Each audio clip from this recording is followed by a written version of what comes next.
Hey! Comment que c'est les amis? Petite vidéo aujourd'hui pendant la pause de midi. Nous sommes le jeudi 11 juin. Beaucoup de pluie au jardin hier. J'ai pris une sacrée drache. Il est tombé 7 millimètres de pluie. C'est pas mal. Et comment dirais-je? Bon, ça fait du bien au jardin, ça remplit un peu les cubes. Et ça fait germer les derniers légumes. Écoutez les amis, qu'est-ce que je peux vous dire? J'espère que ça va chez vous.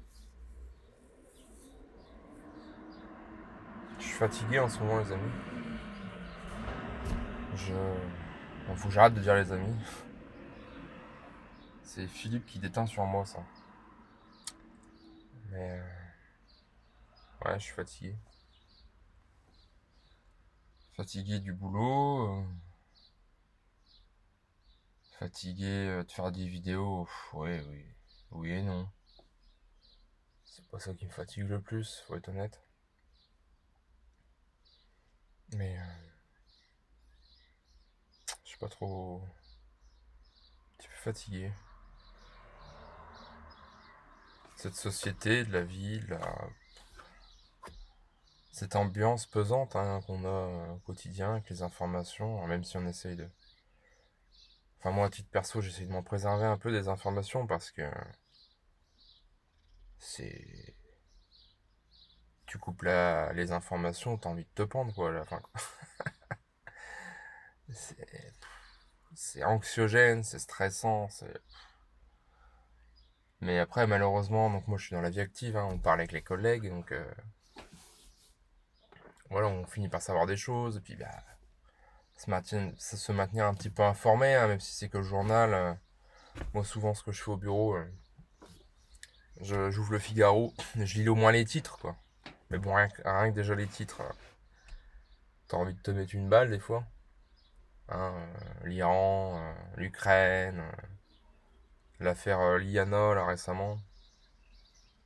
Bref.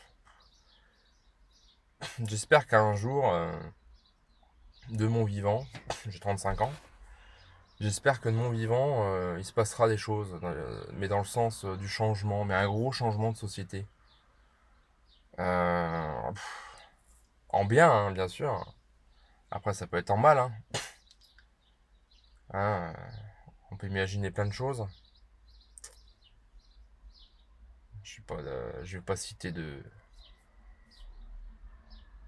les exemples qui pourraient arriver.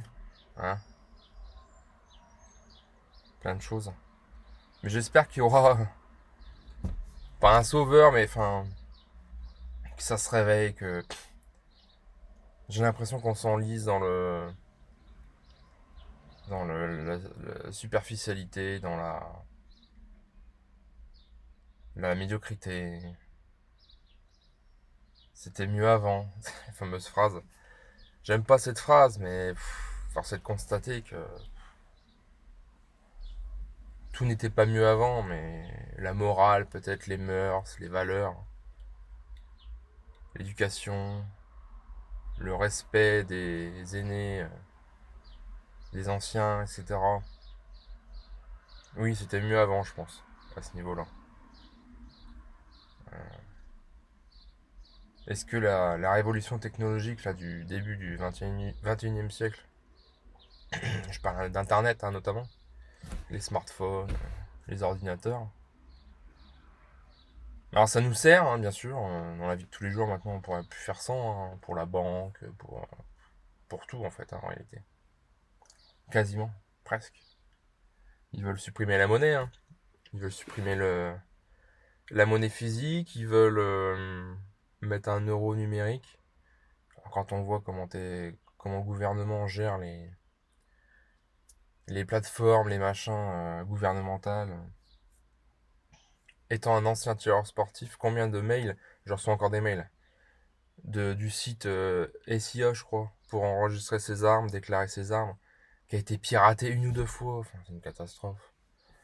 Là, récemment, j'ai entendu que la messagerie gouvernementale chat, chip, chap. Oh, je sais plus, mais là, ça c'est sorti cette semaine, là. qui a été piraté sur 3 ans avec des millions de messages et de 75 000 fonctionnaires. Donc les flics, les ministères, les machins, enfin. Non mais c'est une catastrophe. Catastrophe. Et ils veulent tout dématérialiser, ils veulent tout foutre dans le cloud, dans le nuage. Ouais. L'argent magique, la poudre de perlimpinpin. Catastrophe. Ah là-dessus, je suis un boomer, moi je suis un putain de réac, hein, je peux vous le dire. C'est- Mais moi je suis de 91 et je suis nostalgique des années 50, 60, 70, quoique 70 ça commençait déjà à partir en couille. Mais voilà, des années ouais, peut-être plus simples, plus authentiques, d'une certaine manière. Vous avez de la chance, ceux qui sont nés dans ces années-là, qui ont connu. Moi, étant des années début 90, j'ai fait mon adolescence début des années 2000. Ça commençait déjà à partir en couille, donc j'ai connu un petit peu le franc, j'ai des souvenirs quand j'allais chercher le pain et tout ça un petit peu. Et depuis, j'ai l'impression que c'est le déclassement. Moi, j'ai connu que ça, les amis. J'ai connu que l'inflation, le déclassement, l'austérité, le chômage, les plans de licenciement, les restructurations. Moi, j'ai connu que ça, les amis. J'ai connu que ça. J'ai pas connu l'âge d'or, hein, traverser la rue pour trouver un emploi. Moi, je connais pas, hein. Moi, c'est 300 CV pour décrocher un emploi. Voilà. J'exagère, mais à peine. Et je me plains pas trop parce que j'ai eu de la chance. Mais comme on dit, la chance, ça se provoque, les amis. Je leur dis les amis. Je suis désolé, hein, ça sort tout seul. La chance, ça se provoque et bah, ça tombe pas du ciel, quoi. Mais j'ai eu de la chance. Au bon endroit, au bon moment. Tout simplement. C'est vrai, hein, c'est une réalité, hein. De toute façon, il y arrivera un jour où, avec l'IA, le développement de l'IA, là, ça y est. Depuis un mois environ, je fais mes petites vignettes miniatures YouTube avec l'IA, avec ChatGPT. Et ça marche bien. Alors, je fais ma miniature comme d'habitude. Je la monte moi-même. Je lui donne et puis je lui dis juste améliore-moi la vignette. Voilà. Bon, globalement, c'est pas trop mal. C'est un peu plus propre, on va dire. Mais ouais, je je me retrouve pas dans cette société, dans tout, hein.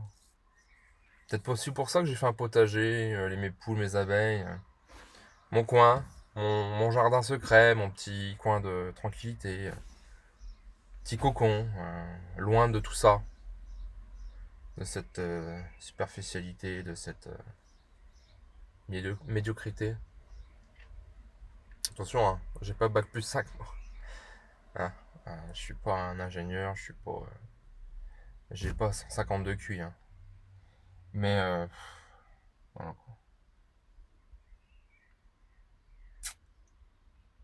De toute façon, la France s'appauvrit, hein. Donc moi, ouais, j'ai connu que ça, le déclassement, l'inflation, le machin.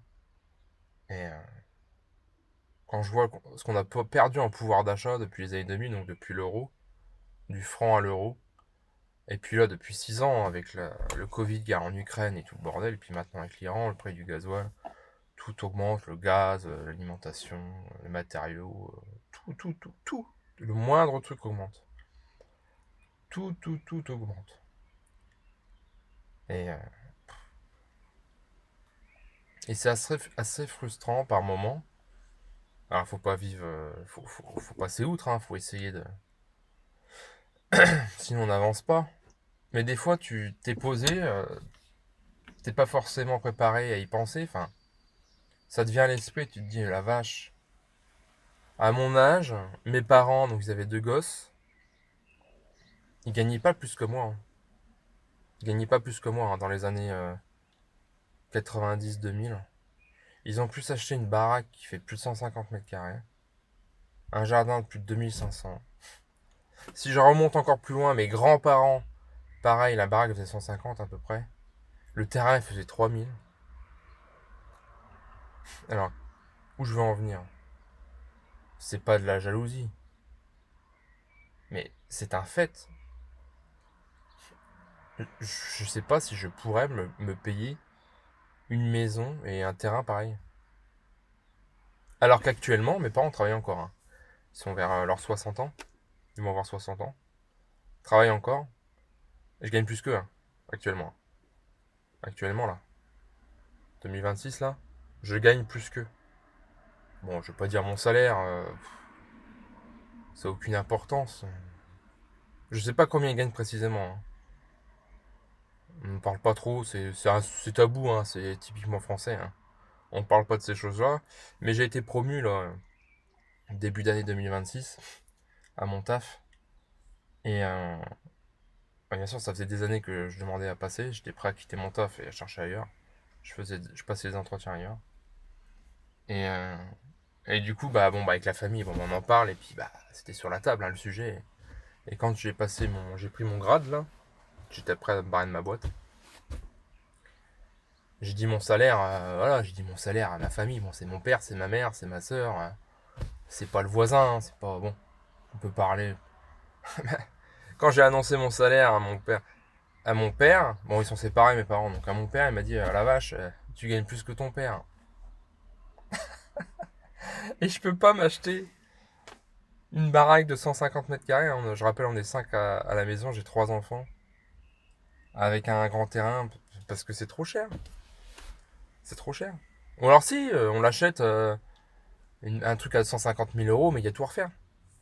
À l'intérieur, c'est pourri. Moi, j'ai pas le temps, je travaille. Je gagne pas non plus assez pour payer un artisan.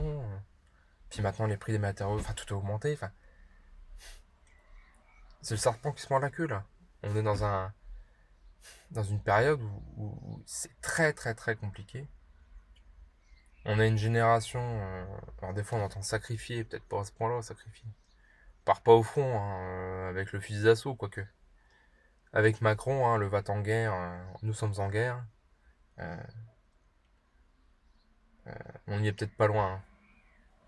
Bande de fous, mongols.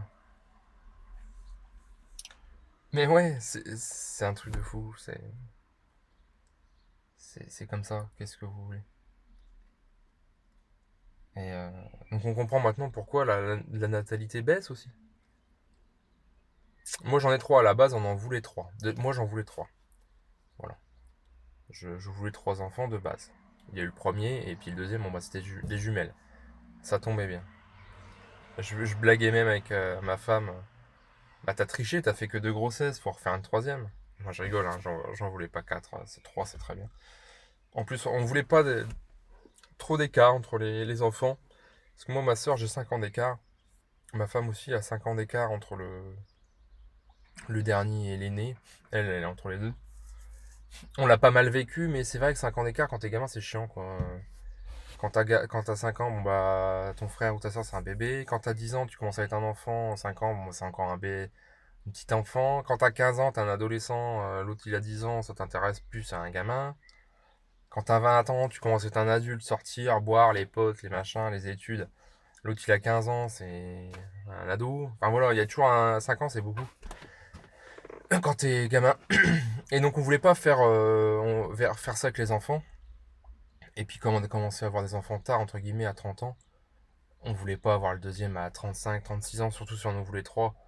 Avoir le troisième à 38 ans, enfin, c'était même pas la peine, c'était même pas envisageable. Donc, on a attendu 1 an et demi, c'est plutôt pas mal. Alors, parfois c'est dur, hein, je vais être honnête avec vous. Parfois c'est dur, hein, trois enfants jeunes comme ça. C'est quasiment des triplés, hein. Mais bon, ça apporte tellement de joie, tellement de bonheur. Le partage, l'amour qu'ils donnent. Tu sais pourquoi tu te lèves le matin, hein, c'est con, hein. C'est des phrases qu'on a déjà entendues, qu'on a déjà vues. Mais ça donne de la motivation, de la force, du courage. L'envie de se battre dans ce monde de tarés. c'est une bonne chose. Pour ceux qui hésitent à faire des enfants, il y a toujours des excuses pour pas faire d'enfants. J'ai pas le job que je voulais, je gagne pas assez, l'insécurité, l'inflation. On trouve toujours une excuse pour pas avoir d'enfants, les amis. Donc on n'en fait jamais. Enfin, je dis ça en connaissance de cause. Ma génération, et les nouvelles, c'est encore pire, hein. Moi, je suis trentenaire. Les 20-25 ans, c'est encore pire, hein. Faut le savoir. Moi, j'ai quand même grandi, mon enfance, mon adolescence, sans Internet et les ordinateurs et les smartphones. Premier smartphone, je l'ai touché, j'avais peut-être 17-18 ans. Donc j'avais quand même grandi sans tout ça. Sans toute cette MERDE. Parce que utiliser la à bon escient, ça rend service, je dis pas encore une fois. Mais sinon, c'est une catastrophe pour les autres. Donc, non, non, les enfants apportent un réel objectif, but dans la vie, hein. J'en suis. Je regrette absolument pas, heureusement. Mais il y en a qui regrettent, hein, d'avoir des enfants. On a déjà entendu des témoignages des femmes dire je suis maman, bah j'aime pas, j'assume pas, j'aime pas ce rôle, etc. etc. Puis les affaires de famille, etc. Je vois que j'ai dépassé le quart d'heure, pas dépassé les 20 minutes, les amis. Puis je vais retourner bosser. Là, on parle pas forcément de potager, c'est le blabla. C'est le thème, hein, de la playlist, on parle pas forcément de potager. Ça plaît pas, hein. Il y a un commentaire qui m'a dit sur la précédente vidéo, bon j'ai supprimé, hein. Commentaire non constructif, bête et méchant, j'ai supprimé. Arrête les vidéos dans les voitures, ça sert à rien, ou c'est nul, ou je sais pas. Vous n'êtes pas obligé de cliquer. Vous cliquez pas, tout simplement. Vous cliquez sur les vidéos quand je parle de potager, d'abeilles ou de poules. Si le blabla tranquille comme ça vous plaît pas, cliquez pas. C'est aussi simple que ça. C'est pas parce que tu vous dites arrête de faire ci ou ça que je vais arrêter. Non mais sinon il y a longtemps que je ferai plus rien. Il y a longtemps que je ferai plus rien. Et écoutez les amis, je vais vous laisser, je vais aller travailler. Il faut cotiser, faut cotiser, hein. À partir du mois de juillet, je travaille pour moi. De janvier à juillet, je crois. Je travaille pour l'État, pour les cotisations et les taxes. Et bah oui, comme on a un pays à imposer à plus de 50%. Moitié de l'année, on bosse pour l'État. Et à côté de ça, on peut pas faire 3 annonces pour des graines, des tomates et des poules. Allez les amis, bon courage, force et honneur. Ciao ciao.